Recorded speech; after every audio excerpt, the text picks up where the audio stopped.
Good morning, students. Welcome to the 5th class of biology on the chapter Cell, the fundamental unit of life. In today's discussion, we are going to elaborate on cell organelles. So, what is a cell organelle? All of you should have an idea what is a cell organelle. Every living cell has a plasma membrane around it to keep the cell contents separated from the external environment. Various cellular activities occurring inside the cell involve a number of biochemical reactions, interaction of biomolecules, and exchange of materials. These cellular activities occur in various compartments within a cell. In fact, large and more evolved cells or cells of multicellular organisms have a great deal of metabolic activities to support their complicated structure and function.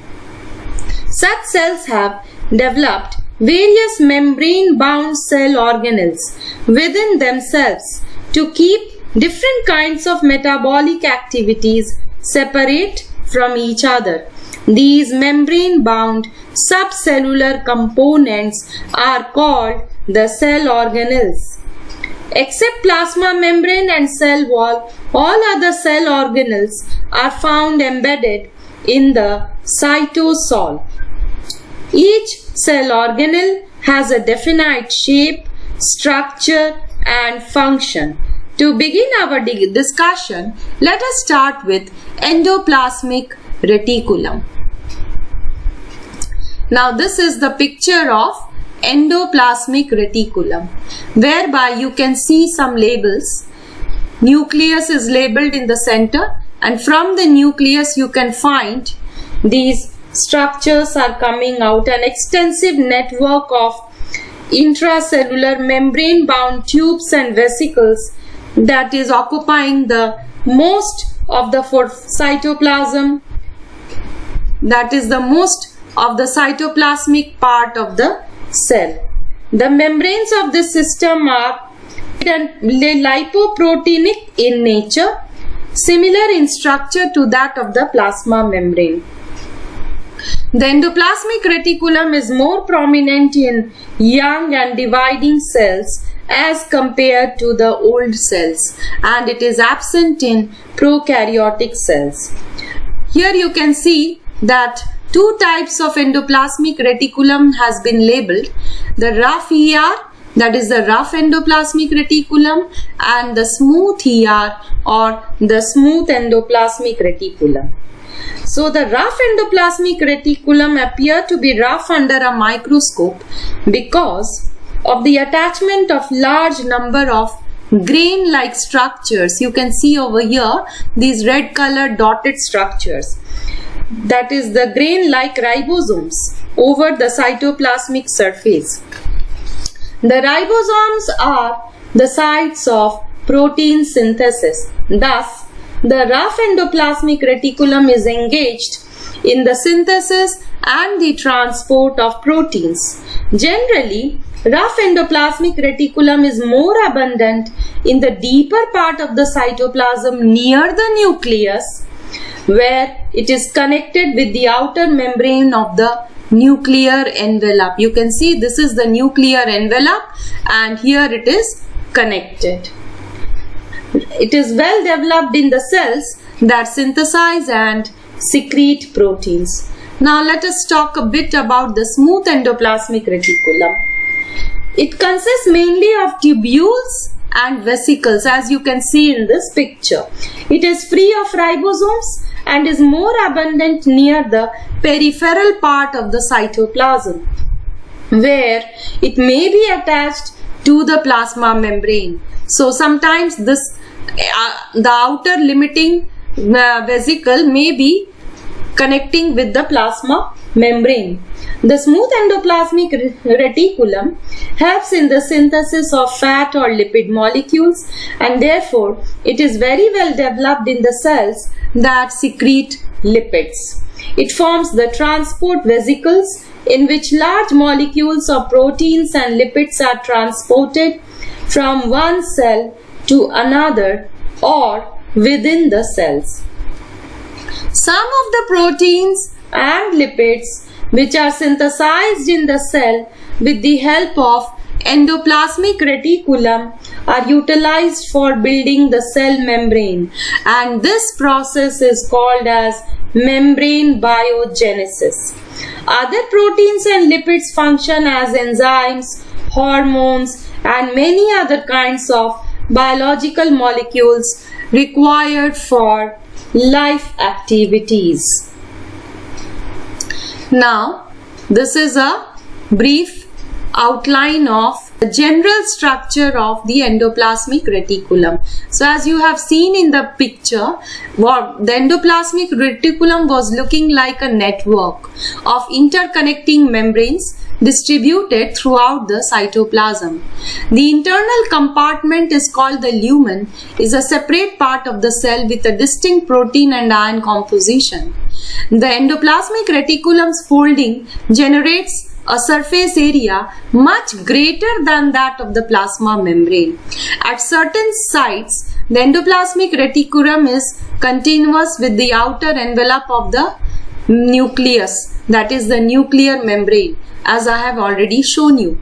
Depending upon the presence or the absence of ribosomes, there are two types of endoplasmic reticulum: the rough one, which is characterized by the presence of ribosomes on its surface, and the smooth one, which is devoid of ribosomes on its surface. So, what is the main work of the endoplasmic reticulum? Protein synthesis from the rough endoplasmic reticulum and lipid synthesis from the smooth endoplasmic reticulum. And the protein and the lipid which is synthesized is used for making the cell membrane, what I have said already, that is your membrane biogenesis. Another important function is that it helps in the transport, intercellular as well as intracellular transport of substances in the cell, and also it gives internal support to the cytoplasm. The smooth endoplasmic reticulum in the liver cells takes part in the detoxification of many poisons and drugs. So the smooth endoplasmic reticulum, as I have shown you in the picture, is formed of vesicles and tubules, whereas the rough one is formed of cisternae.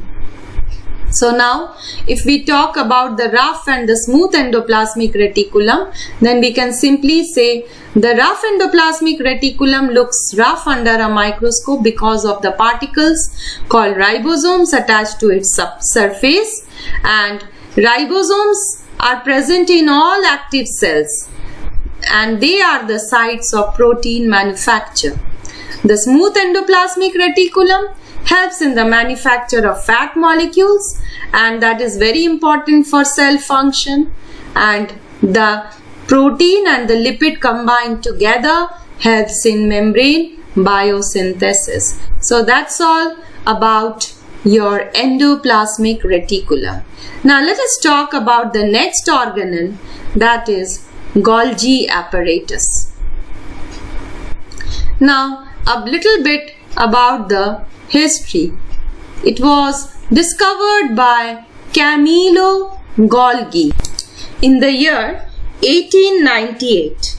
It is present in all eukaryotic cells except mature red blood cells and sperms of mammals. It is altogether absent in prokaryotes, that is your bacteria, blue-green algae, etc. In animal cells, Golgi apparatus is usually located at a specific site close to the nuclear envelope. However, plant cells have many small Golgi complexes, which is known as dictyosomes, scattered throughout the cytoplasm. Now, what is the nature? How does it look? It consists of a system of membrane-bound vesicles arranged parallel to each other in stacks, what is called as the cisterns.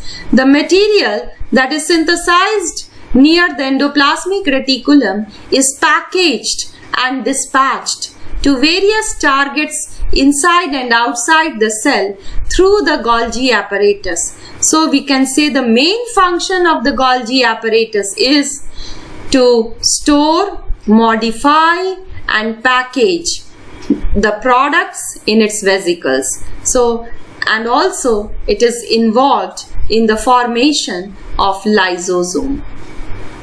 In this picture, you can see the structure of the Golgi apparatus, how it looks. I have another picture to show you. This is the labeled structure of Golgi apparatus. So, the Golgi apparatus is a disc-shaped organelle consisting of system of membrane-bound vesicles arranged approximately parallel to each other in flattened sac-like saccule called the cisternae. Short tubules arise from the periphery of the cisternae.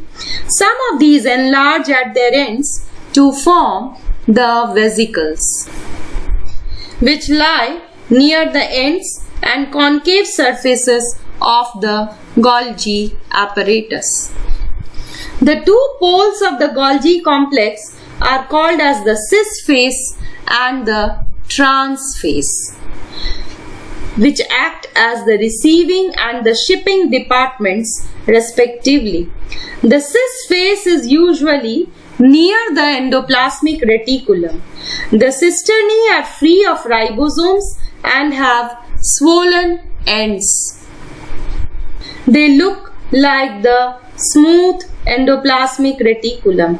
Secretory materials reach the Golgi apparatus from the smooth endoplasmic reticulum by the way of transport vesicles, which bud off from the smooth endoplasmic reticulum and fuse with the Golgi cisternae on the cis face, as you can see over here. The secretory materials are processed in the Golgi apparatus. These then arise as secretory vesicles from the trans face of the Golgi complex that carry them to their destination. So this is the trans site, the trans face. So mainly we can say that the function of the Golgi apparatus is that it is metabolically very active and it performs many work. So what are the different kinds of work that the Golgi apparatus can perform? So from this structure, how it looks under the microscope, you can see from this picture. So it is an organelle, membrane bound sacs. You can see the tubules, the vesicles are visible, and it is a single complex. In plants, it forms small units scattered here and there, what is called as the dictyosomes. And membrane bound sacs of Golgi are called as cisternae. Cisternae occur in stacks, tubes and vesicles, and they occur on the periphery. So now let us talk about the various functions this Golgi apparatus performs. Now, it is mainly involved in the repair and synthesis of cell membranes. Lysosomes are formed from the Golgi apparatus. All types of substances which are to be secreted or excreted are packed in the vesicles by Golgi apparatus for passage to the outside. They take part in the storage, modification and packaging of various biochemicals produced by the different components of the cell. The different components of the cell wall are synthesized by the Golgi apparatus, and the complex and special sugars are made by the Golgi apparatus. Now let us talk about the next organelle, that is lysosomes. Lysosomes are membrane bound vacuolar organelles responsible for the intracellular digestion in the eukaryotic cells. The lysosomes are noticed only under my electron microscope. They practically occur in all animal cells, protozoans, fungi, and certain plant cells. Prokaryotes and mature mammalian red blood cells, however, lack lysosomes. In general, they are less prevalent in plant cells than in animal cells. Actually, lysosomes arise from the Golgi complex. Their membrane and hydrolytic enzymes are synthesized on the rough endoplasmic reticulum and are transported in vesicles to the Golgi complex for modification and packaging. Secretory vesicles bud off from the trans face of the Golgi complex as primary lysosomes.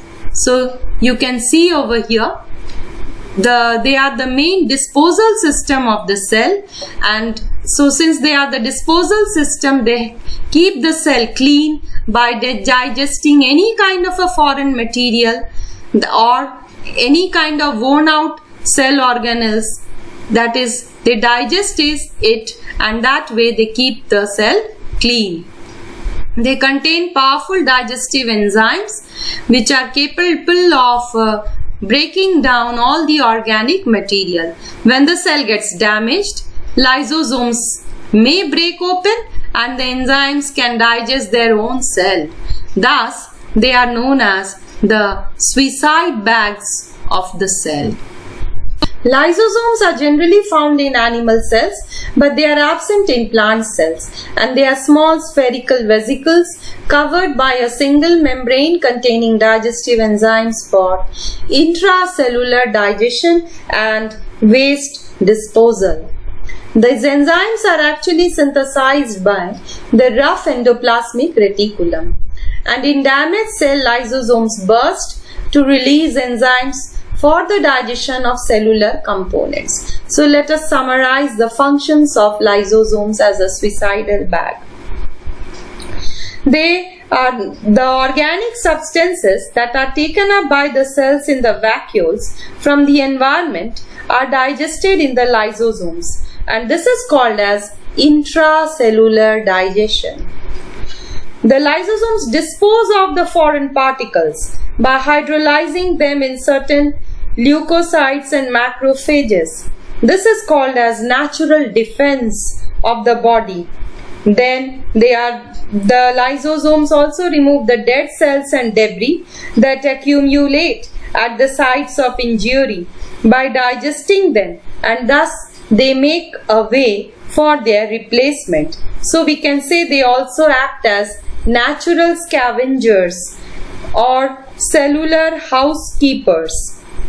During starvation, the lysosomes digest stored food contents, that is your protein or lipid or glycogen, and even the cells to provide the necessary energy. And this process is known as autophagy.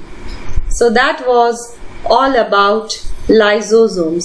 In the next class, we will take up few more organelles. Thank you.